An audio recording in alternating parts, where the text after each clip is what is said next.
Greetings, Region 6 NAACP Youth at College Division.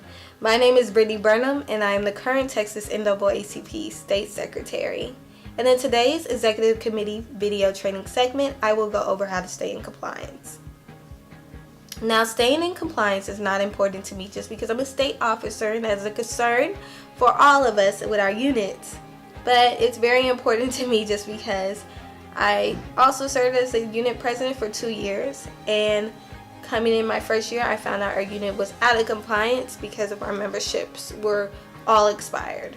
So being out of compliance definitely has its price to pay, especially when we went to the Las Vegas convention that year and we had to pay extra to go to the convention. We weren't recognized as delegates, so we couldn't vote. It was just a lot of things, and so you want to make sure you're staying up to date with these things. And I say that to let you know that you are not alone, but definitely that stress of being out of compliance should only make you want to bounce back as quick as you can and to get back to where you should be started, which is in compliance. So today I'm going to give you tips and tricks and all the requirements needed for your unit to stay in compliance.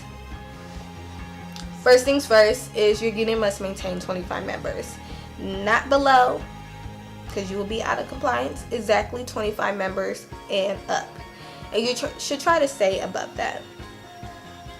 One thing I always tell members is to have a record, their own personal record, database, Excel document, Google Doc of dates people turn their memberships in and actually paid their dues, and you sending those memberships off to be processed.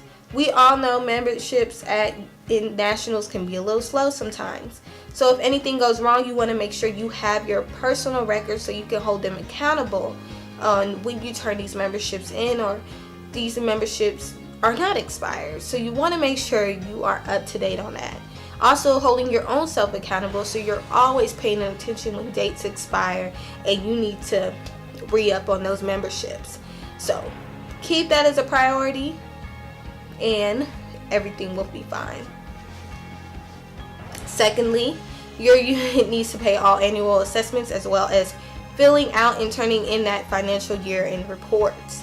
Those are important. Those were just due March 1st, and if you haven't turned them in, it's going to be an extra $100 fee on top of that $75 assessment fee that already existed.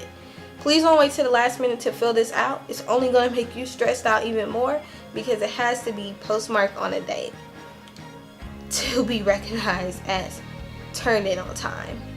Please make sure you do that. As well, there are other things that can make your unit non-functioning, such as failure to hold monthly meetings, or non-functioning committees, or the failure to attend state conferences or quarterly meetings, as well as the failure to give your quarterly reports. These things are all important in regards to staying in compliance and being recognized as a functioning unit.